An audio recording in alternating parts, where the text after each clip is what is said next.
Rob, we're in episode 30, man. This episode starts right now.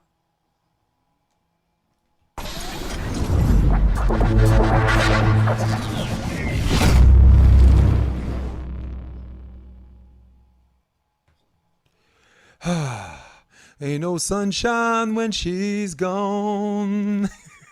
She's not warm when she's away. Ain't no sunshine when she's gone.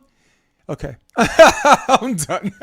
Just like I messed up the intro, I'm stumbling in, but it doesn't matter how I stumble in because at the end of the day, we are about sports. And today we're going to talk about basketball. How the hell did two top teams lose their opening match? Who's in trouble the most? But that's not where we're going to go first, Rob. We're going to go first to mixed martial arts. Surprise, surprise for our people at home. MMA, Stipe Miocic defeated Daniel Cormier in the main event via unanimous decision. The judges had it 49-46, 49-46, 48-47. Those are the three judges in the unanimous decision. A lot of things to talk about. And these were, by the way, everything today is fan questions. I didn't come up with these. People email me, Jeremy Carlin. Some people email me because I have people we have fans that are avid MMA people. And of course, the NBA. We're fresh off of that, which is why we're doing sports debate Wednesday instead of Tuesday, because we wanted to make sure all of these NBA teams played, right? That's right. Got all my dogs barking. So first question is, let's lead us into this. Do you agree that it was a unanimous decision, and do you agree that it was 4 rounds to 1? Daniel Cormier, Stipe Miocic. Yeah, absolutely. Unanimous decision. I mean, again, I went back and watched it, and it was... just because I wanted to see when he hurt his eye. It was unbelievable. He hurt his eye in the 3rd round, and he fought or at the end of the 2nd round, and he fought 3 more rounds with his eye all, busted in and torn retina and stuff. Man, much respect to him.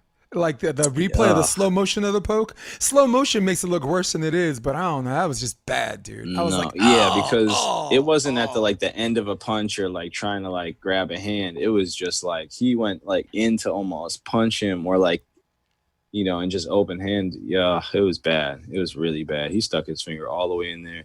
And the fact that, who's it, Mark Goddard that was on there? Or I think it was her. The fact that they didn't stop it, because they stopped it for Stipe earlier, and Cormier, I guess, reacted like it was a punch, but man, it was a clear, and he asked for time and he didn't get it. So yeah, very interesting. Very interesting. The doctors let him fight. A guy was saying he couldn't see after the fight, but yeah, because once you say you can't see, yeah. But for me, I thought it was a unanimous decision because after that second, third round, it seemed like he was very defensive. That punch output wasn't quite there, and Stipe was the aggressor the whole fight, and he pushed pretty much the pace most of the time. He landed a great deal of punches, a lot of power punches. He looked great. He was probably one of the best Stipes I've seen out there. And yeah, I thought he was going to finish the fight, to be honest. Sorry. I thought he was going to finish the fight, but great fight, and he laid on the 5th and really solidified the win. I thought that's probably the right decision. 4-1, 3-2 might have made it seem a little nicer, but I think it was probably more of a 4-1 type of fight. I thought it was 4-1 too. I thought he's dominating at a lot of the first round, and then Daniel Cormier got this big shot at the end, and then you had the media saying Cormier won the first round based on that one big shot. But really, I gave him 1, 2, 3, and 4, or 1, 2, 3, and 5. I'm trying to remember. It seems so far away from whatever. But I agree with you in a sense that if you remember their first fight, okay, he got clipped by a precision shot, because we both know Stipe can take a shot. He takes shots from Francis Ngannou, okay, and you for 5 rounds, and you avoid shots and take shots from him, you could take a shot. Cormier caught him with a precision strike, boom. Even the second fight, when Stipe won by TKO, Cormier looked like he was up 2 rounds to 1 in that 4th round. I mean, he was just. You always talk about it's not what your reach advantage is, it's how you use it.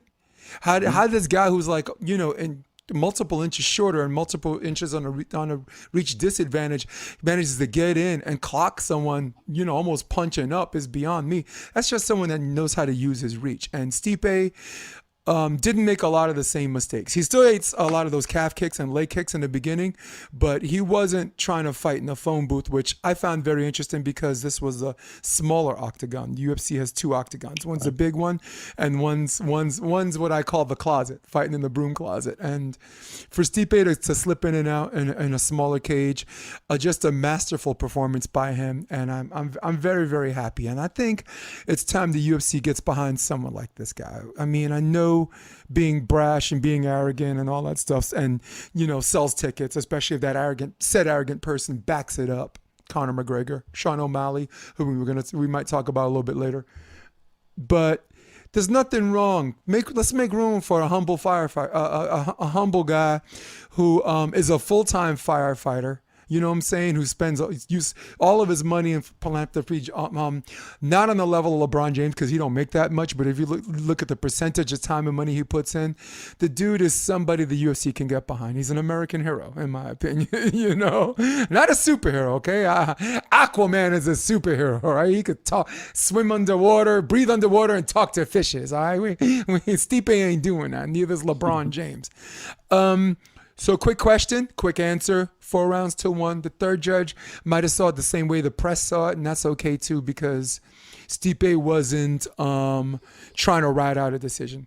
He's in his mind. He's always thinking it's tied or he's behind.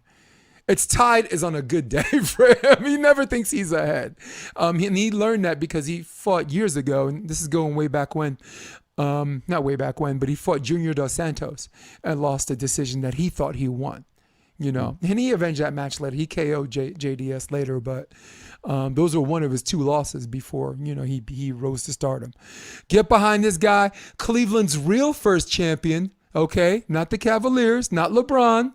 All right, their first real champion, also closely associated, if not wholly associated, with the baddest man on the planet. And here's question 1A to our one, Rob. Question is, Daniel Cormier says it's his last match and he's pretty much retiring. And from what we know about fighters and who we see the fire in their eye and the fire in their belly, or we see they're glazed and they just don't want to do this anymore. Is this really his last fight? Do you see him coming back, or we just go on his word? I think it's exactly like he said. I think he's only going to come back for a super fight, or I think a George St. Pierre would be an interesting battle. If you could get down, George can get up a little bit because he's getting older. But a super fight or it's a lot of salads. I know, a lot of salads. I know he's got to go up GSP, but it would be very interesting to see what kind of fight he could occur. But I think before, like, watching the fight, up until the second round, I was like, this is the best physically I've seen Daniel Cormier. Because he definitely worked on his his lower, his midsection so that core. he couldn't get knocked out a bit. You can definitely see the difference, a little bit more tone, but still, that weight and size. It was nice to see, and I thought his movement was better. I just really wish he didn't get poked in the eye because I'd love to see the culmination of that fight. But for me, I feel like because he has a torn retina, we don't know yet if that's going to be affected going forward. That takes time to come back from, to be able to get hit again in that area. I just, the timing is really terrible. So I feel like he kind of just put it all out there for our last fight. Maybe in a year or two, if he's still training, feel comfortable, gets a really good, but I really think this will be his last one. Just all case concerned because the eye, the family, he has a career coming next. So I think he's just ready to settle into the next life. But I think he's definitely more of a possibility, or of a lesser possibility coming back than, let's say Henry Cejudo, Right. So we'll see. There's 2 reasons why I think he's going to stay retired, Rob. One, he's pretty much a man of his word. Like, if he says he's going to do something, he's going to do something, which makes this whole retirement thing kind of weird because he said he was originally going to retire at 40. But what happens, March, you turn 40 and you're like, all right, I'm 40, I'm done. But then Dana's like, hey, why don't you hang around in the month in April? I can give you a title shot against Stipe. Hard to resist. I can go out as the champ, right? And then you beat him, you become the champ. And then this whole honey dicking of Brock Lesnar, maybe coming back to fight him as a money grab. Okay, I'll stay for one more fight. That didn't happen. Short notice title defense. Doesn't want to fight Stipe on short notice, but he can fight Derek Lewis on short notice. Because that's just Daniel Cormier being smart. Then out of this level of fairness, he gives Stipe his rematch, and now he's 41. Now it's a year later, and he stayed in the game a year too long. He got KO'd, got caught in a match that he was ahead of. So wanted to see if he can fix that. It involved a title fight, like you said, to his credit. He just wants to be involved in upper echelon fights like that. So there's two reasons. One, you lost the trilogy. Back of the line. You ain't getting no fourth match against Stipe. That's the reality. That's not going to happen, all right? This is a guy that Dana likes, that Dana will give whatever he wants, okay? So, and the second reason is John Jones relinquished his light heavyweight title. John Jones has been tempting Cormier to fight him over and over again, and Cormier never bit the bait. Cormier said, look, if John Jones won twice and I'm not good enough to beat that guy, I'm not good enough to beat that guy. That doesn't hurt my legacy as much as I think I do, as it does, because he's the champ.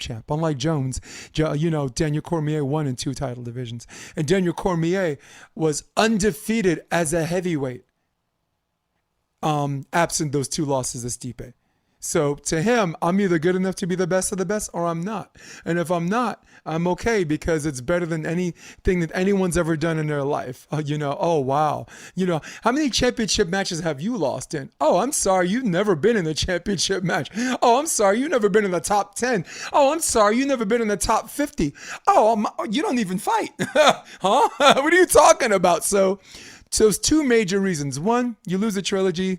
You got to back away. It just looks, nobody's down with that. And the second reason is Jones relinquished his title, and he's really, really just sitting back because he wants big money to fight Francis Ngannou or whatever. And to Jones's credit, maybe Dana might not feel like he's worth the money or whatever, but I think the time he put in, and Rob, if you're in a lighter weight class and they want you to fight someone who really walks around 20 pounds, 25 pounds heavier than you, starching people, how about send a little money your way in case that person you fight might be your last one.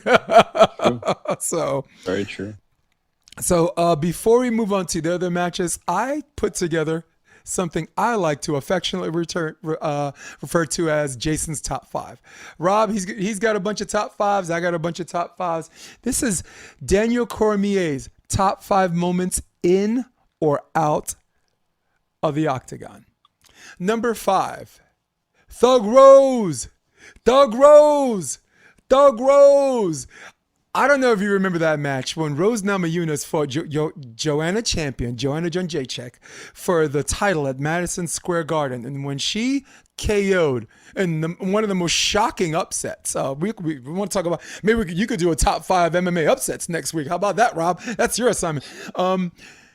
And when she knocked him out and everybody's like, oh my God, pandemonium, oh this. All you could hear echoing through the garden was him saying, Thug Rose. And it will be remembered. His color commentary is sharp, but him repeating that is something that will be remembered for years to come. So that is a Cormier moment that didn't even have anything to do with him fighting. Sorry, let me speed this up. Number 4, okay. Beating Josh Barnett to win the Strikeforce Heavyweight Grand Prix. That was big because at the time, 5 of the top 10 heavyweights in all of mixed martial arts were not in the UFC. They were. JDS and Kane were top heavy, but you look at Alistair Overeem, you look at Josh Barnett, you look at Junior Dos Santos. Fedor at that time was in his prime. 5 of the top 10 heavyweights were in Strikeforce. So for Daniel Cormier to win a Grand Prix tournament, come in as a replacement at that. KO Bigfoot Silva, and then lift up Josh Barnett and just flip a guy because Daniel's good at that, right? Taking big dudes bigger and looking like Mighty Mouse, just lifting. So that's number 4. Number 3 watching him make weight in his fight against Alexander Gustafsson, this was ridiculous. This is him coming out with the towel. He makes sure he's holding the towel. They replace it with the UFC towel. And what does he do? He pushes on the top of the towel because if he's a little bit over 205, he ain't going to get that. He's not going to be able to defend his title. He's going to miss weight. Now Daniel, look at him, jacked, pumped. Was back and made weight. Yes. How did that happen? Survived Towelgate. That's number 3. Number 2. An unbelievable turn We on of that events champ here in stuff. Buffalo. We on that champ stuff. Yeah. Okay, didn't beat John Jones, but you submit Anthony Johnson, a guy who was knocking people into different weight classes. In fact, if you remember the first round, he hit Daniel Cormier so hard. Daniel Cormier, I thought he was in a different weight class. I thought he got knocked down the Mighty Mouse. I thought he looked like Demetrius Johnson for 2 seconds before he recovered. So, but look, you make that dude tap out. You start Stipe Miocic in the first round. Champ, that is a big moment. That's almost everybody else's number 1. But that's not my number 1. My number 1 was beating Anthony Rumble Johnson to win his first UFC title. You get to the top, you get a shot, you miss, and someone that's never lost, and how much the pain of that hurts. And then 2 months later, all of a sudden, John Jones isn't the champion, and then you're in this interim title match, and you have this second shot, and you have to get right, not just with your body, but with your mind, and already the shock of getting dominated in your own wheelhouse. He got out wrestled by John Jones. He got taken down twice. I've never seen Daniel Cormier get taken down. So beating Anthony Johnson to win his first title, I have his number 1 moment. So thoughts on my top 5? Yeah, I mean, I love him. Definitely brings back some great moments. I feel like I definitely have to watch a little bit more of like old school other MMA, other MMA companies, because K1 had great kickboxing, and I watched that. That was fun, but especially Strikeforce back in the day, right? they weren't really. Yeah, I mean, but even Strikeforce back in the day, like it wasn't really highly publicized. So it's. You got to go back and watch those things, because back in the day, Daniel Cormier didn't know he's going to be a double champ. It's easy to look back in hindsight and be like, oh, wow, this guy's got a great future coming. But like at that time, him picking up, all these guys and slamming them down, nobody was doing that. Only like the giants in freaking heavyweight. And it was like at strength. that, they didn't have skill with that. So like, yeah, just good to see these guys fighting in different weight classes and doing different things earlier in their career. But then you think about right now, I know he's 41, but he was fighting at 262. And then he was trying to make 205 right there to fight Anthony Rumble Johnson. He's like, dude. 60 pounds. He's like, Ariel, I had a salad. I never had a salad before. That's how he said it. Cracked me up. Sorry, go ahead. 60 pounds. 60 pounds. That's a Backstreet Boy. Amount. That's a Backstreet Boy. Yeah. Literally. Like, oh God, let me all right, so let's take us to our second most important thing. A lot of good fights.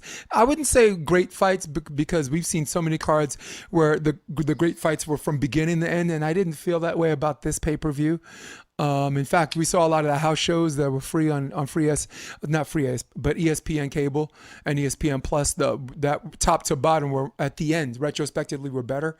But let's talk about the elephant in the room. Let's talk about Sean O'Malley, man. Chito Rivera, I warned you in the beginning, was a guy not to be messed with.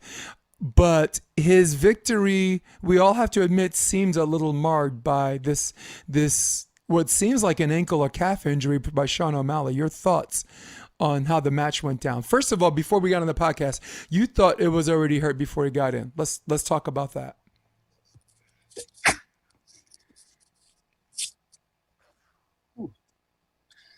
Ladies, for the people on the audio version, okay. That was a sneeze. That's Rob trying to be polite.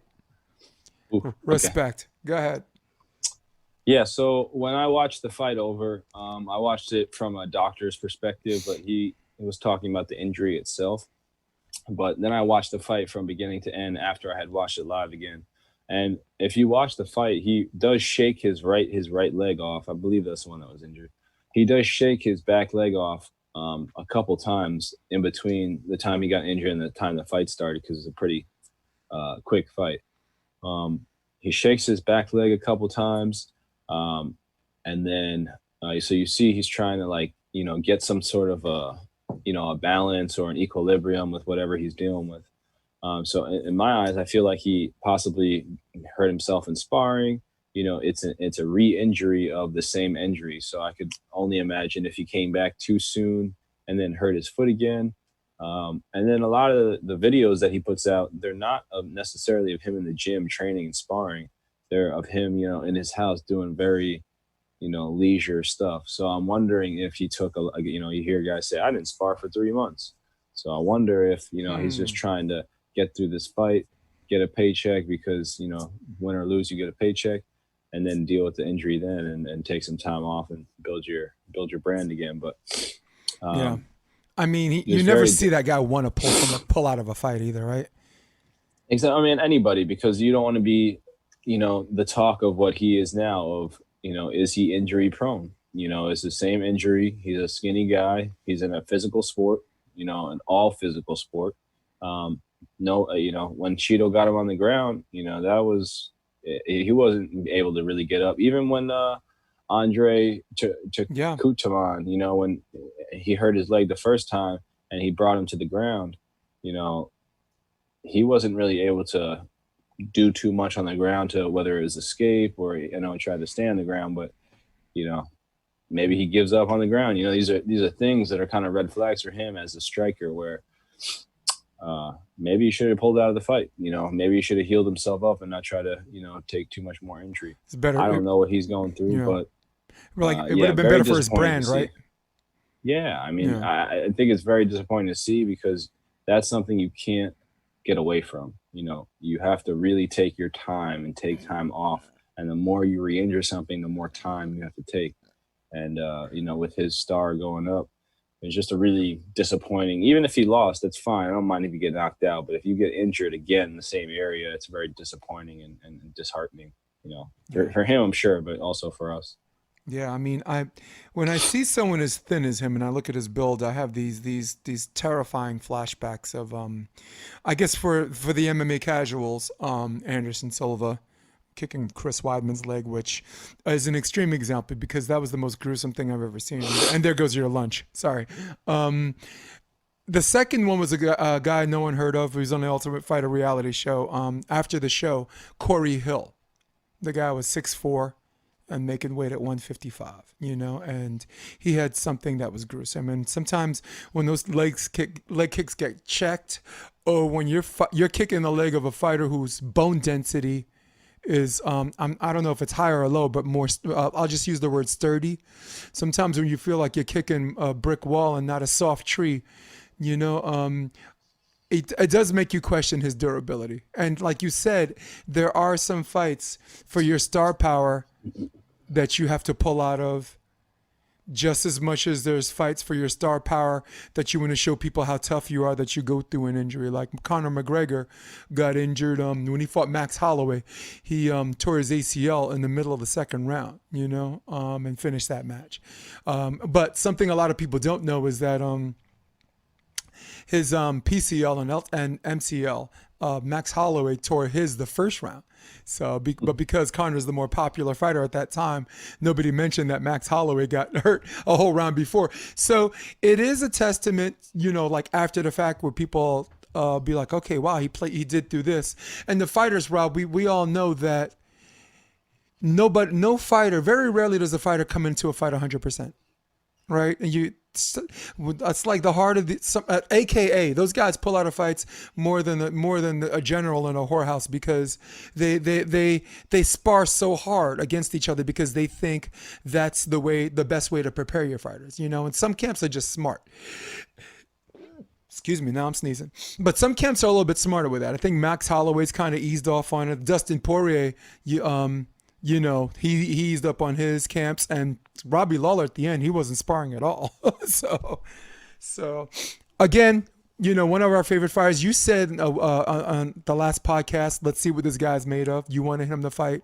I mean, it's nice he's undefeated, and it's nice he's getting his rub, but you want to see him fight real fighters. And I promised you, because you didn't know a lot about Cheeto at the time, I said, look, He gets by Cheeto, that's the real deal, because this is a guy that's taken nothing but tough fights. Right? 16-6 is not a great record, but if you consider all 6 of his losses were decisions, close decisions, and of his 16 wins, 14 finishes, this is a bad dude, man, you know? Yeah. And fights both weight divisions. And the other thing is, watching the fight though, first round, I mean, I thought, skill and toughness, I feel like they're not always hand in hand. I think, Cheeto has a lot of that. But even his post-fight when he was talking about how, it was the calf kick that did it, I don't really think it was. I think that culminated to it. But he seems a bit unsure, of himself. And that's the way it seemed a little bit on the when they were on their feet striking back and forth. Like, as soon as Sean was on his back, he did his thing and shut him down real fast. But you're right, on the feet. On the feet, Sean was pretty much outclassing him in movement, in a smaller ring, and didn't really throw any leg kicks. That's like kind of that's what, kind of came to me. It was like Sean is like he's trying to go for that head kick. He's trying to get that, stellar knockout. And a guy with his power, yeah, you could, catch a guy like Cheeto on the chin, but if you're really gonna knock a guy like that out, you got to put, you got to hook your foot around his, around his chin. So agreed. Sometimes in the beginning of a fight, Rob, right? Like, you don't think someone is as strong. Like, you feel someone's wrestling and you're like, oh my God, he's stronger than I thought. Or someone throws a body kick or a leg kick or just like a straight jab, and then you feel their power. There is this thing in someone's head nobody talks about, like, whoa, this guy's more powerful than I thought he was. And where do I go? Do I keep the same game plan? How do I go from there? So I'm glad you pointed that out, because anyone that watches fights closely like we do, we do see, we don't like to say doubt or fear, because I don't think either a fighter comes in there because it's scared to death, or they come in there with no fear. You see a lot of that, and that's what helps them win. But I did see a little bit of doubt, like Cheeto, like, okay, I got hit, and this guy, he's going to be tougher to get into. And you saw him maybe not even doubting. Maybe I got him pegged wrong, but just trying to figure out how he's going to go through this fight from there. So a very, very good observation. Very, very good observation. Yep. All right, hey, so next topic. We're going to talk a bit about one of the big three. We're going to talk about the NBA. The top 2 seeds. It's playoff week. We moved this podcast back because we wanted all the playoff teams to play at least one game coming in. So let's talk. We're bringing our personal attention to the top 2 seeds. That's the Milwaukee Bucks on the East, and that's the Los Angeles Lakers from the West. Both top seeds have lost their first game with let's check it out. We got the Lakers. I just want to get scores. I already know who won and lost. The Lakers lost to the Blazers 100-93. And the Magic, the 8th seed, upset the Bucks 122-110. So the fan question, Rob, just on this small sample size on these first games alone, who looks like they're in the most trouble to be upset in their first round, the Lakers or the Bucks?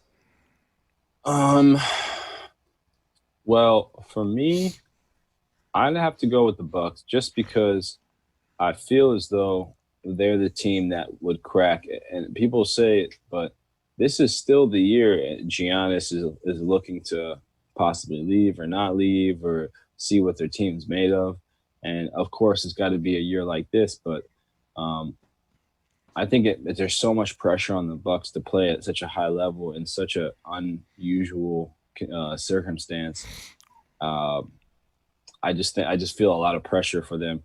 I mean, I think a lot of these teams are going to make it through the first round, even though they're playing really tough matchups.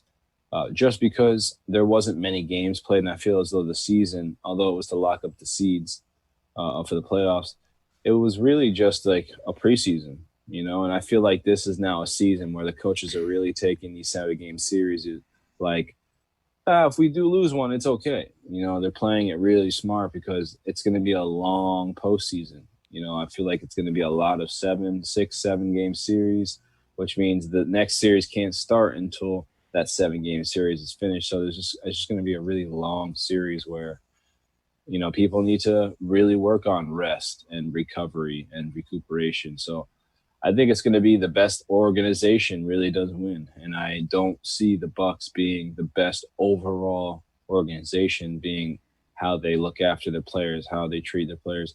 Again, I'm not saying anything bad about Milwaukee. I'm just saying the track record doesn't leave me with a good precedent. Yeah. So with the Lakers, they're going to give everything those guys need to be rehydrated, to keep them on LeBron level, hydration and recovery. And, they have a litmus, they have something to look towards, in LeBron, AD, with Giannis, he's a young guy, and although he does great things, I don't think he's done enough, whether in his life or in the sport, to really create that environment for everybody, instead of saying like, I want this, I want that, I need this, I need that, and being like, what do we need to succeed? How can we succeed? And his play has always done that, but I don't think behind the scenes he's necessarily that forthcoming, just because he's been there for a while. He's put his dues in. I understand where he's coming from, but we're talking about who's going to be successful in this round one playoffs. I see that being more of an issue where there's disconnect in the organization. There's going to be disconnect on the court, and you need everything to come together to be able to get through, especially this first round. I think it's going to be the most difficult for both teams. Yeah, I think both teams get through, Rob. But as to the question, which like if one of them didn't get through, who's in the most trouble? I kind of lean towards you with the Bucks. And somewhere, I think by the time I'm done, I could change my mind. But there are a lot that comes into play. Like the Orlando Magic is driven mostly by coaching and strategy, where the Trailblazers, who are playing the Lakers as the 8th seed, are more player driven and by leadership. Behind Damian Lillard, right? Lillard, came up really big, came up with did his thing, came up with what? Where is it, right? It's 34 points, right? Mm-hmm. You got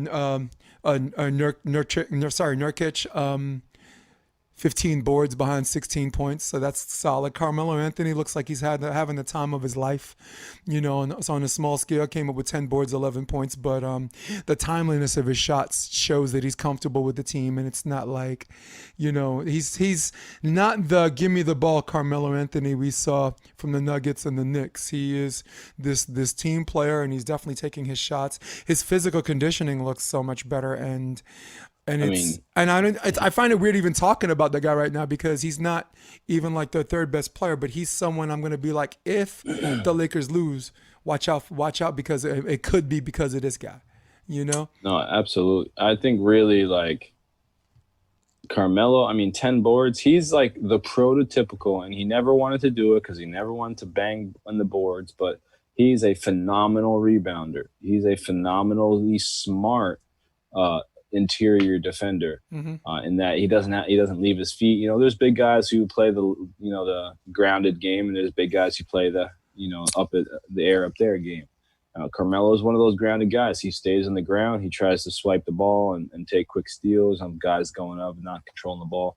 I think he's one of the most prototypical stretch fours you could ever ask for, if he gives that effort, and he really wants to give that effort now. So. Yeah. Do it in spurts. That's great, but I'm not worried about him scoring. He's going to put up a 22, a 25, a 30-point game here or there, and that's what you need off the bench. Mm-hmm. He's a fantastic rotational player right now that he's taken that role. For me, 10 rebounds. How much time was he on the court? You know what I mean? Mm-hmm. That's to me, 10 rebounds is monumental, because you got shooters like Dame Lillard. You got big men down low where you can really make those buckets count. If you say, hey, Melo's going to get me 10, Nurkic's going to get me 15 rebounds. Mm-hmm. Right there, that's half your team's CJ rebounds McCollum. Let's not forget about him, right? 20. Yep. CJ McCollum's the other good player that we haven't talked about yet. 21 points, 5 rebounds. Right. He's getting bounds, getting points, so those defensive or offensive rebounds really mean a lot to get everybody else comfortable shooting that second opportunity shot, or just getting the ball down there, because Carmelo's, again, a smart player. He can push the ball down the floor and then follow up with a 3-point opportunity. So yeah, it's just the way the league is looking. Carmelo is exactly the type of player you want, a big bodied shooter that can play a little down low, but he wants to play on the outside. Taking So care of his kinda body, stretch things. playing defense now. He was never a noted defensive player, but taking care of his physical conditioning right now. Watching I'm a him Brooklyn enough, guy. I though. really want him to do well. But Sorry. watching him enough, really, when Carmelo was playing for the Knicks, I know everybody hates him, but he had nothing for years. Years. He came in with Amari Stoudemire, got hurt every single season, barely played with him. Like, and Amari should not have gotten paid the money he got paid because he was on it. Like, he was going downward. So anyway, the thing is Carmelo never had anybody, so he didn't have any feeling to want to play basketball. But when you really watched him, you know, when he's doing well, he was an amazing defender. He's one of the hardest players to defend, which makes him an okay defender at best. But when he put the effort in, when he was focused, he's an amazing defender. You know, he's got a quick first step. He just doesn't follow that up after.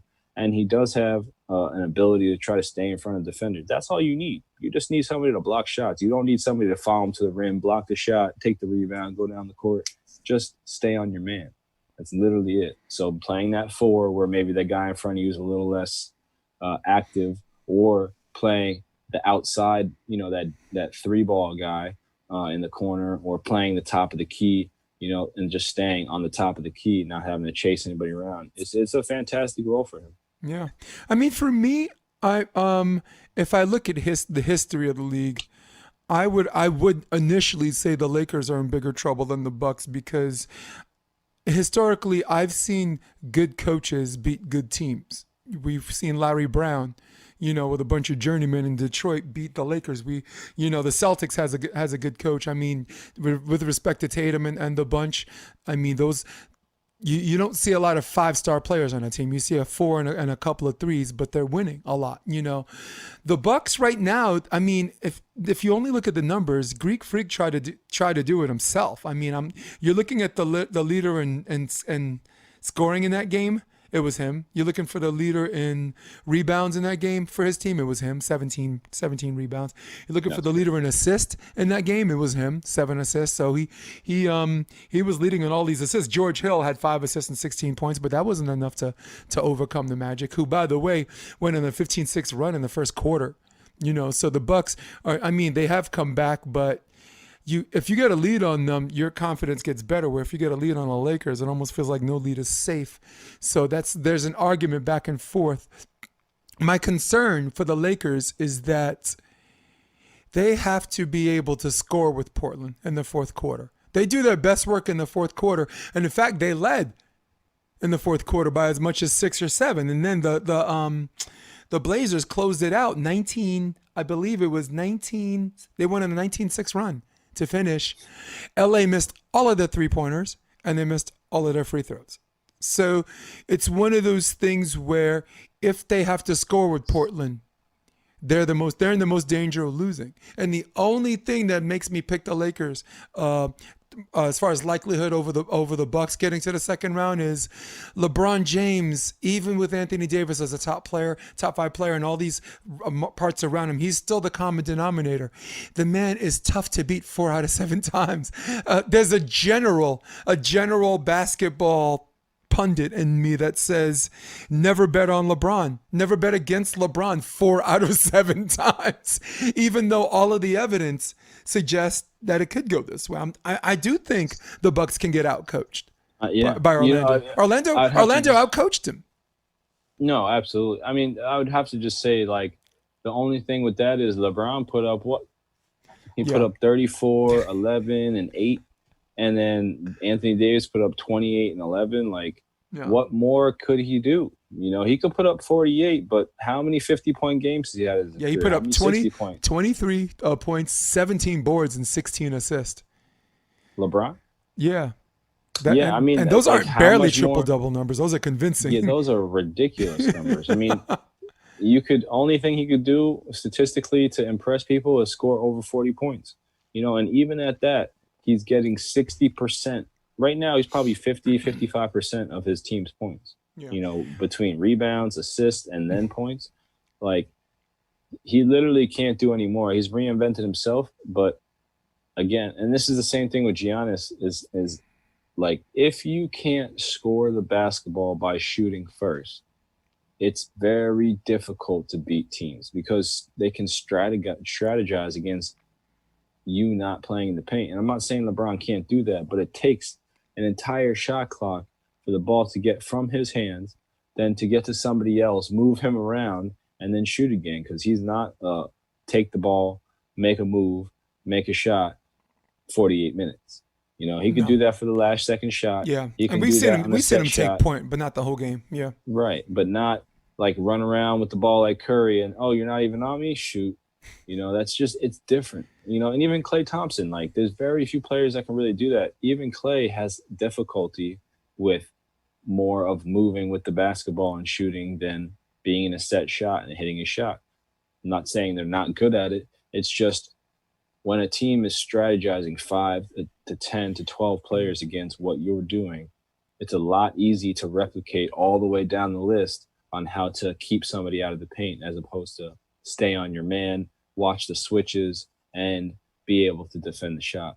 You know, there's just a lot more movement happening. That's why, you know, I'm not saying LeBron is undefeatable, but or he's, you know, unstoppable. But the thing is the way that he's changing his game, where he's taking the ball out of his hands and putting it into other teammates, it'll blow his stats up. But will that win games where he's not the one controlling the ball? Because like you said, common denominator. He used to be that guy. Well, he will get that bucket.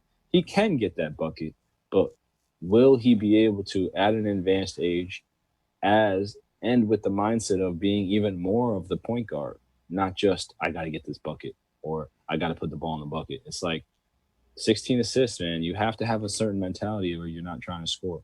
no doubt. So No doubt. just what it is. Yeah. Well, it's also about constant pressure too, Rob. Like, think about this. In order for the Blazers to win this, they had to go on a 19-7 run to win. So can they do that 4 out of 7 times? You know, and if LeBron, let's say LeBron just keeps these numbers or equivalent, like let's say he puts up 23, 7, and 7 instead of boarding out like that. You know, the question is, can the Blazers do what they're doing 4 out of 7 times as far as constant pressure is concerned? You know, because what LeBron's doing, win or lose, that pressure's there every game against the teams he goes against. And wow, very fun topic, very fun question. You know, Yeah, we're still leaning towards the Lakers getting to the second round though. I'm leaning towards both of them. But as to the question, who could be in trouble? Whatever. I'm still on the Bucks, man. About. Yeah. The Bucks are in trouble, man. All right. So before we get to shame, no shame, I'd like a thumbs up, thumbs down from you. Okay. For MMA, Reyes faces Blachowicz to fight for the light heavyweight title, UFC 253. Thumbs up, thumbs down. Gonna be fantastic. All right, thumbs up. Anderson Silva versus Uriah Hall in October. All right, that's a big thumbs down. I'm doing it for the audio. Pedro Munoz, that's this weekend, versus Frankie Edgar. I didn't even know they had a match this weekend, but I might just skip all that and just watch the main event like everybody else does. I'm a Frankie fan. And Pedro Munoz is a stud too. I'm a big Pedro Munoz fan. You know, ooh, who you got? Who you got? Munoz? You got Munoz or Edgar? I'm a rock with Munoz, but if I had to put money on it, you know, it's hard to go against it. Frankie Edgar. All right, so we have one topic for one question for shame and no shame. So I will do that. Let's set it up. Shame. Shame. Shame. Shame. Shame. So, Rob, shame or no shame? The NFL is still suspending players testing positive for marijuana substance. Shame or no shame? Absolutely shame. And I don't want to cross over to your points, but, you know, I do agree with if you have a set season, you know, and if it's, you know, not something that's a legal substance in another state, you know, you're able to do that. For me, contact sports, with CTE happening, with all the stuff going on mentally, you need to be able to have some sort of a release to get, you know, those things not in your mind still, to get and give your body and your mind some piece of being. So I absolutely disagree with what they're doing. But they should just have research and do research and have some test trials and do it in a small bubble and see what happens, you know? I like that. We can take the rest of the minute. We're gonna go 1 minute apiece. But Yeah, go ahead. It's so cool. All right, cool. And then we got there it is. All right, so me, Rob, I gotta go. Shame on the NFL on this one, and I'll tell you why. It's shame on the NFL because it's just like the outside world, outside of the world of sports. They don't want you buying your drugs. They want you buying their drugs. All right. Think about OxyContin. Think about painkillers. Think about all of these substances that NFLs pump into their bodies, that pump into their knees and elbows via needle, just so they can numb the pain. Okay. The pain is there to remind you that something's wrong with you and something's hurting. So if you're allowed to take drugs to numb the pain, why can't you take a drug that actually relaxes your mind, or that actually doesn't really have a devastating effect on the deterioration of your quality of life? In many instances, it enhances your quality of life. It's 2020. Come on, people. Make it legal. Shame on the NFL. And before my horn, I say, grow up. All right. And that's shame or no shame. Cool. That's pretty good. So our last topic, of course, we are going to go movie of the week, Rob. My movie of the week. Oh, you know. No. Go Me ahead, first? Go ahead. All right, my movie of the week. I was torn between the two, and I'm probably going to do one next week. But for the sake of what we were talking about, we started with mixed martial arts. I'd like to finish with mixed martial arts. My movie of the week that a lot of people don't think is a sports movie of the week, because that's our recommendation, sports movies of the week, Rob, is Bloodsport. Wow, Bloodsport? Dude, that's not a sports movie. You can go kick rocks. Yes, it is a sports movie. It was mixed martial arts before mixed martial arts was introduced as a sport. Bloodsport, ladies and gentlemen, is a movie starring Jean-Claude Van Damme, posed as a character named Frank Dukes, an American military army colonel, based on a true story that flies to China to compete in an all-out, no rules, or limited rules, almost no rules, competition, not in an octagon, but on a platform where people from all over the world bring their genius and their craft to this fight game. Basically, this guy's a Muay Thai fighter. This guy's a kickboxer. This guy is a wrestler. This one's Kung Fu. That guy's karate. That one is whatever. So these different styles of fighting to see which style is the best in a single elimination bracketed competition called Bloodsport. And I like Bloodsport because I really loved the character Frank Dukes, and I really loved that it introduced Jean-Claude Van Damme as the new action star mixed martial artist, you know, along with Steven Seagal and remember Chuck Norris or whatever, from the 80s to the 90s all the way up to this point.